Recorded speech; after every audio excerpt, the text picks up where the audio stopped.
Hello there, a very good evening to you, and thank you very much for joining us on Rwanda Television News tonight. We do hope you had yourselves a great start to your week and a productive Monday. And now, this is what is coming up. On Monday afternoon at Village Rugwiro, President Paul Kagame chaired a cabinet meeting to deliberate on approaches to sustain growth amidst worldwide economic challenges. Residents across the city of Kigali request responsible institutions to take action in the reduction of excess commodity price hike.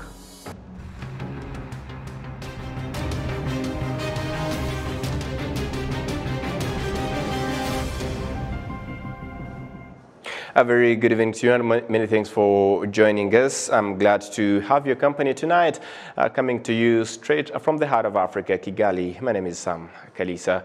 And as we start off our tonight's edition, let us inform you that on Monday afternoon at Village Rugwiro, President Paul Kagame chaired a cabinet meeting to deliberate on approaches to sustain growth amidst worldwide economic challenges. Also on a Monday, President Paul Kagame welcomed U.S. Congressional Black Caucus as part of a visit to Israel and Rwanda hosted by the American Israel Public Affairs Committee and the educational arm Art in Embassies program AIEP. The meeting discussed issues of global significance and future areas of collaboration. And moving ahead, residents across the city of Kigali request responsible institutions to take action in the reduction of excess commodity price hike, as the National Institute of Statistics of Rwanda has demonstrated last month, the customer price index has hit 17.4%. Adam Squizera with a report. Across the city of Kigali, the reasons continue to show that the increase in prices is suspicious nowadays. The prices of our goods have rose, while the wages of the people, we took it like that, because even the rest that had gone down has already rose again.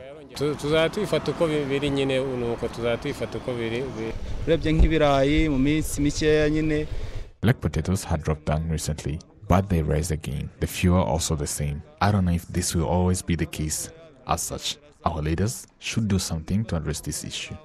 This increase was indicated in the monthly consumer price index, where last month in August, a bond consumer price index increased by 12.3%, while the raw consumer price index increased by 20.8%, as the overall index has increased by 17.4% since in July was at 17.3%.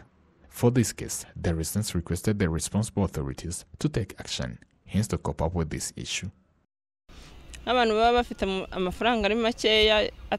for us who earn less income, we chose the basic things that will help our families, such as rice and maize. We want the prices to drop down and increase the wage, otherwise it is really hard right now. The National Institute of Statistics of Rwanda demonstrated that food and non-alcoholic beverages increased by 30.8%, while alcoholic beverages, tobacco and narcotics increased by 11.8%.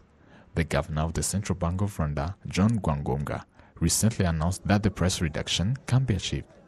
The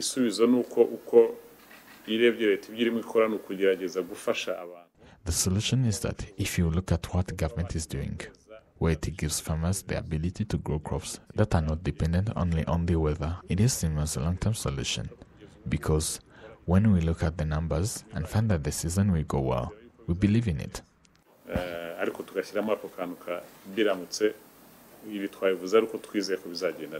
Economists often point out that the war between Ukraine and Russia, the effects of COVID-19 pandemic, and the climate change affecting the agricultural production are the major causes of the global economic instability and price volatility.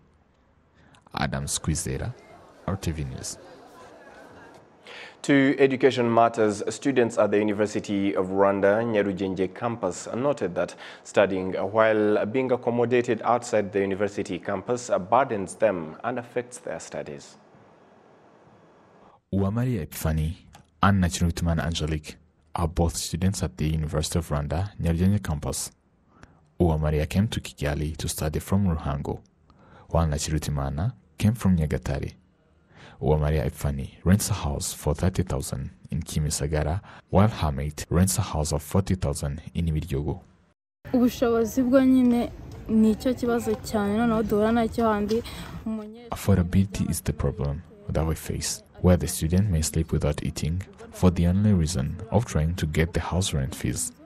Accommodation are tough because they increase the fees every day, not because you're a student, but because their houses are only profitable. nuko ntago babitangura umunyeshuri baba bareba nyine icyo bareba nuko inzu zabo zishyirwa gusa. Mbage ni ikibazo gikomeye cyane kuko nihereyeho. I have a very serious problem because we pay 40,000 for the house since that house is close to the school. You understand that is a very serious issue because our bursary are mostly spent in house rent, whereas a month later you start to starve. Another problem we are facing is that thieves have recently stolen things from us, and we find that someone may start calling parents. The lack of accommodation for students studying at the University of Rwanda, Nyarugenge campus, is noted that it also affects their studies. At the University of Rwanda, Nyarugenge campus, there are accommodations that have been built and are already full of students. The Director of Student Welfare at the University of Rwanda, Nyarugenge campus, Ruzindana Edward, explains the reason behind. Ikibazo cy'amacumbi muri Nyarugenge cyo kiracyari ingorabahizi ariko kaminuza y'u Rwanda. The problem of accommodation in Nyarugenge campus is still difficult, since the University of Rwanda has already taken some measures, especially in accommodation for girls. Some accommodations have been completed. There are still procedures to keep them, but I assure you that in 3 months from now, we'll get those accommodations. Ariko ndakwizeza ko mu mezi 3 kuva ubu ayo macumbi turaba tuyabonye.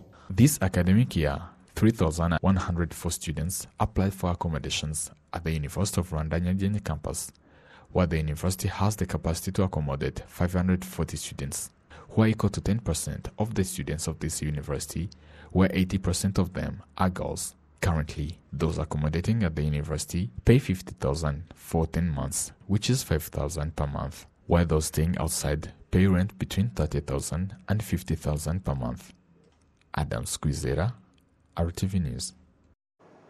The Rwanda Housing Authority has announced plans to address the issue of various public institutions which are still renting offices. An area of more than 85,000 square meters is rented by the government so that its various institutions can find their places of work. Till now, the government itself doesn't have enough buildings to accommodate those institutions. It is a problem that is defined as one of the major challenges in the service delivery of various institutions, including those of justice. The president of the Rwanda Bar Association, Moses Ngundabarashi, recently reiterated on this during the launch of Judiciary of the 2023-2024. It is also evident in these challenges that we have 16 courts that do not have an exact address. These are issues that need to be addressed urgently. It has been 5 years and it is always shown every year whenever we attend this ceremony. But I think that Honorable Minister and Honorable Chief Justice are going to take some actions on this issue, since it is very urgent, because they have a great impact on delivering justice. In addition to the fact that this problem affects the service delivery, it also makes the government use its money to lease its institutions, since every month it pays more than 14 billion Rwandan francs for the rent of the buildings that it leases to its various institutions. That is why the government of Rwanda has recently bought a 12-floor building located at Gishushu in Kigali city, which will be the headquarters of various institutions, including RDB, Rwanda Housing Authority, the National Land Agency, Rwanda Environment Management Authority (REMA), and the Rwanda Mines and Petroleum Board (RMB). Acting Director General of the Rwanda Housing Authority, Noah Nsanzineza, noted that there are other projects expected to address this issue in a sustainable way.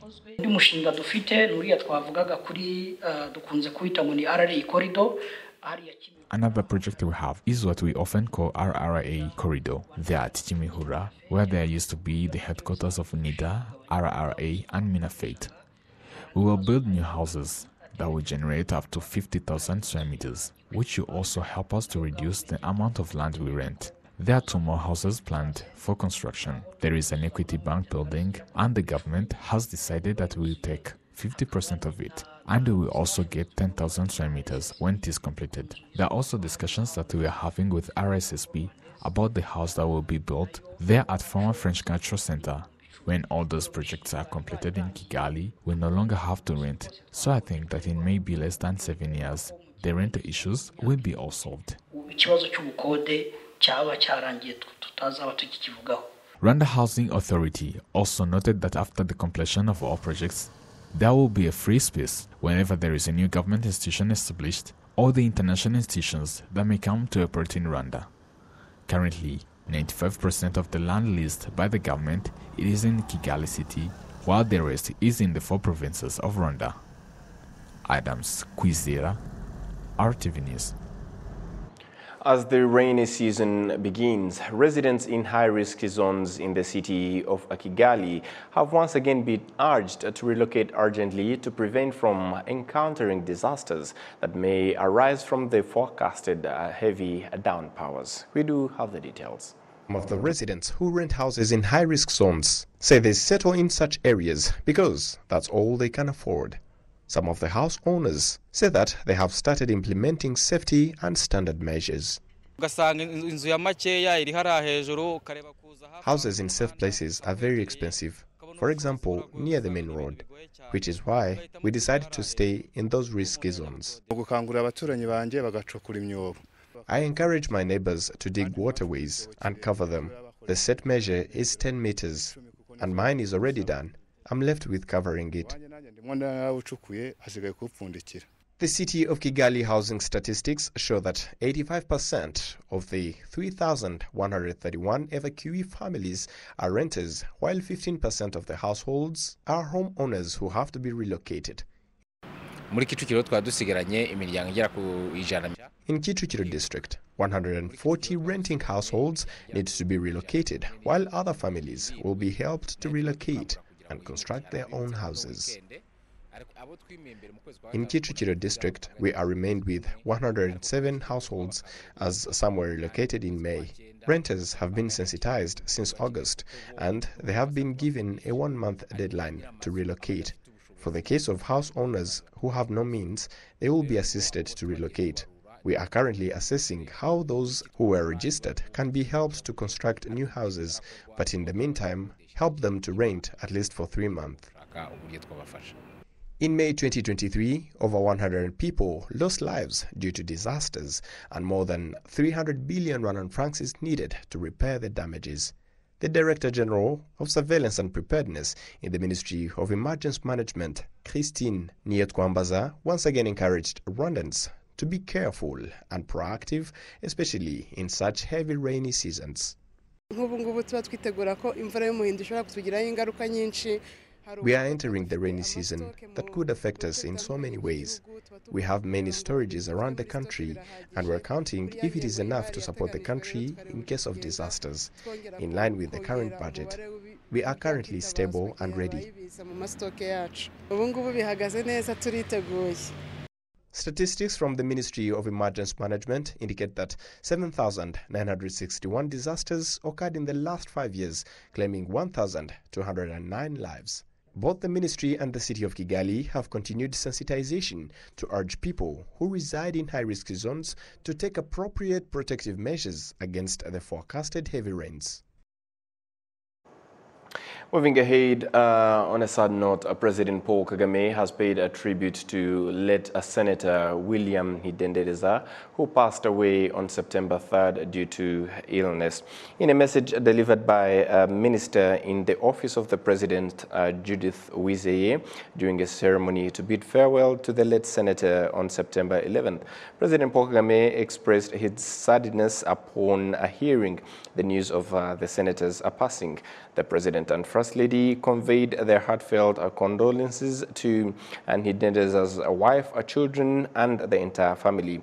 President Paul Kagame also extended his condolences to all Rwandans who share the grief. Late Senator William Hidendeza, who passed away, was today laid to rest by his fellow senators, members of the parliament, senior government officials, his family and friends, and the Rwandan community in general. Senator Hidendeza died died on September 3rd, 2023, at the age of 72, succumbing to an illness which he had battled at King Faisal Hospital for some time. Ndenderiza was a senator from October 2019, elected in the city of Kigali. He had also served as a visiting lecturer at the University of Rwanda from 1996 to 2000 as Vice Chairman and Secretary General of the former National Itorero Commission from 2012 to 2018, and before then as the Mayor of Kicukiro District in Kigali City from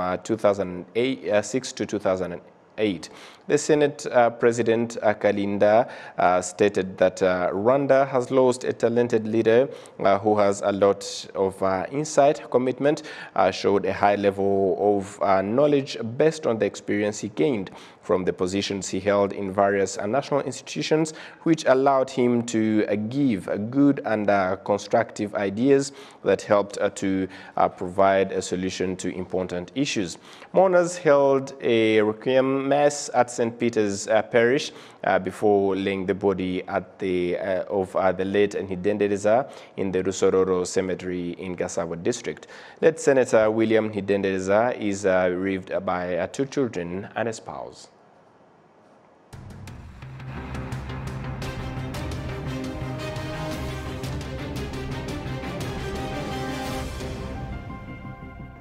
And from this, we come to the closure of our tonight's edition. On behalf of the entire news production as well as the technical team, many thanks for being with us. Up until next time, stay safe and have a great week ahead. Goodbye.